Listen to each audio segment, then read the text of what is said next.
All right, welcome back to the shop. So this video is a little bit different than I normally do. I'm not selling these, it's nothing like that. I'm not getting paid for it or anything like that. But I just got something really cool to go with my growler. This is a Rundeer Attack 10, and this is the Advance. They sell like a basic one, and then this is the Advanced one. It's like 200 bucks more. Comes with better shocks that are actually adjustable. Comes with a different headlight. The other one comes with this weird like motorcycle looking fairing. This one comes without it, with a better headlight. It's got better tires for off-road, and it's set up, it actually has different rear suspension as well. It's set up more for riding a little bit harder. It's really cool. Turn this thing on, it's got this digital display, tells you how fast you're going, has the odometer, all that kind of stuff. Different speed settings, 1 through 5. You can actually just self-pedal it, go to 0, or you can go to 1 through 5, and it assists you when you're pedaling. But it also has a throttle control right here you can turn with your fingers, so you don't have to pedal it if you want. It comes with this Shimano 7-speed cassette in the back, so it's really cool. But I got it for the growler, to go with my growler. And what I'm going to do, it's already kind of a military theming kind of. I found one website where they showed these, and they showed about 5 different e-bikes that the military was looking at to use, and this was one of them. It's pretty cool. It's heavy. It's 88 pounds, but this whole front section is magnesium. The whole rear suspension system, the swing arm, is aluminum. The wheels, I believe, are aluminum. It's got, I think it's like 54 watt or something like that, or 45 watt. I forget what it is, but it's pretty cool. Top speed's like 28 miles an hour. It's really awesome. So, but what I think I'm going to do is either paint it to match the 383 card that's on the growler, or I'll just leave this tan and do the 383 and do a camo pattern on it. And then I'm going to take this Rundeer name off of here. They say that it's an American company. I think they're New Jersey or something like that. The bike's obviously made in China. I mean, everything is, but it's not just a Chinese company like on Amazon throwing some just total garbage bike out there. It's actually a really good bike. I did a lot of research before I bought this, and they say they're an American company. So what I'm going to do, I've got this extra rack for my growler, and this one's already been beat up. This one came all jacked up. It's missing some parts and everything, missing all the stuff to hold the jack, the bumper jack and everything. And I'm going to make an adapt. I'm going to adapt it so I can put the e-bike on it. That way I can take this thing up, and I'm designing my trailer too. I've got that trailer over there. I'm designing that with a tent and all the camp gear, so I can make do some trail camping with it. And this can go in the front as well, because the growler, it was set up so the rack can go in the front or the back. I just have to take the winch and mount it on here up somewhere, or just leave the winch at home or whatever. I can put this in the front with the bike on it, have my trailer back here in the back, and this thing is going to be really cool for doing some trail camping, getting up on fire roads and stuff like that, up BLM land. So I'm starting to slowly build it up for that. I'm going to build that trailer up this winter if I get enough time to do it. But for now, I'm going to get this rack done so I can at least go out and take the Attack 10 out. That's what they call it, the Rundeer Attack 10. So what I'm going to do, I have some options. So I already had it sitting up here, and I was trying to figure it out. I can notch these out, and then the wheels will sit right in here, and then I can lash it down. But I had a better idea. I've got this old piece of Marsden matting, and this one's a little jacked up, and it's got some stuff cut off it. But I think I'm gonna pick up a new piece of Marsden matting, and I'm gonna set it on top of here. I'll show you guys how this looks with this on here, and then I'm just gonna tie wire this one on temporarily right now, just to put the bike on, just to see how the bike holds up on there. And if that works out, I think I'm gonna just get a new piece of Marsden matting. I'll mount it permanently on here with hinges, and I'll make it so when the bike's not on there, I'll be able to just lift it up and have storage underneath the bike.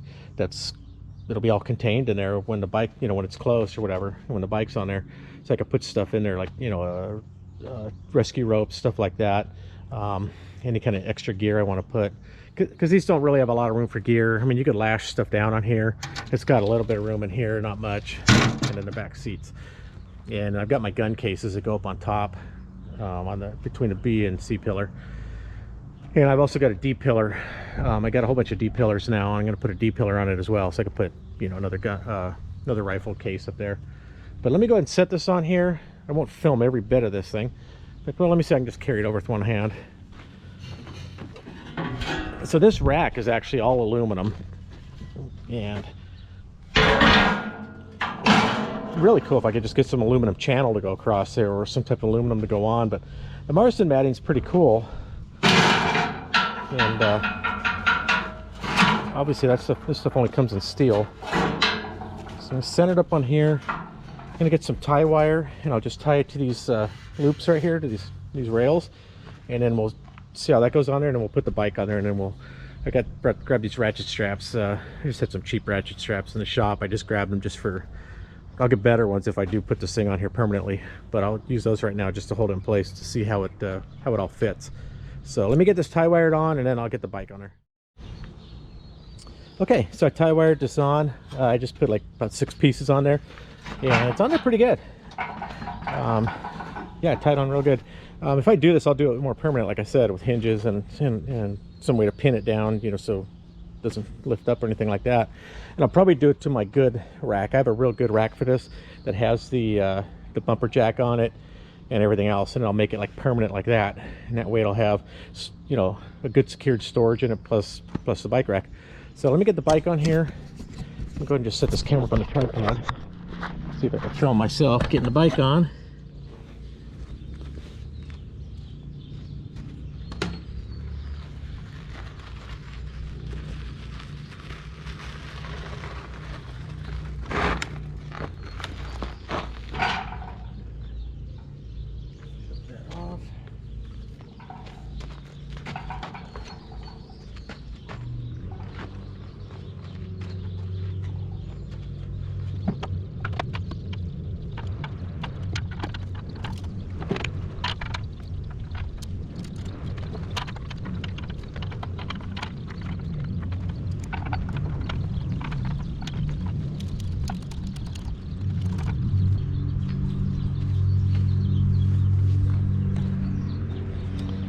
All right, yeah, it fits on there really good.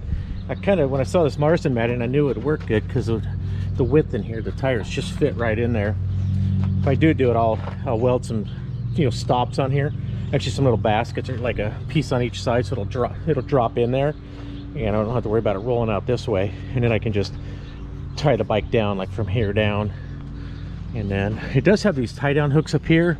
I guess they fit okay. I'd probably do something different. Maybe find something that locks in there a little better. But I have some better straps I'd use anyways.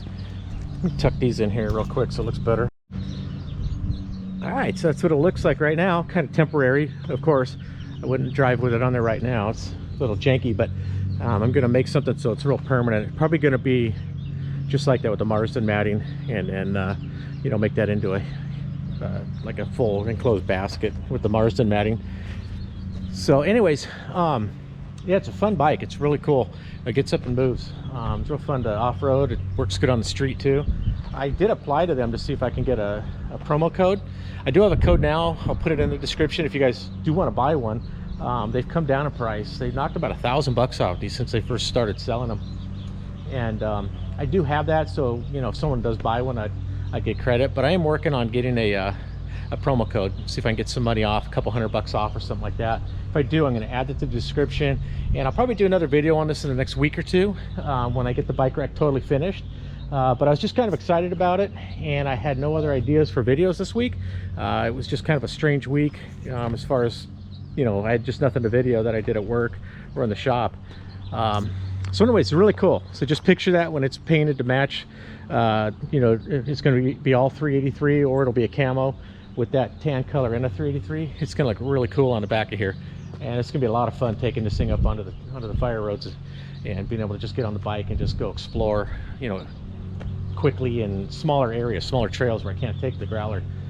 So anyways, thanks for watching. It's a little different video than I normally do, but you know, I just appreciate if you guys could hit the like button, share the video with a friend if you have anybody interested in you know, the military stuff, or now the e-bike, or the heavy equipment stuff I do. And once again, guys, thanks for watching.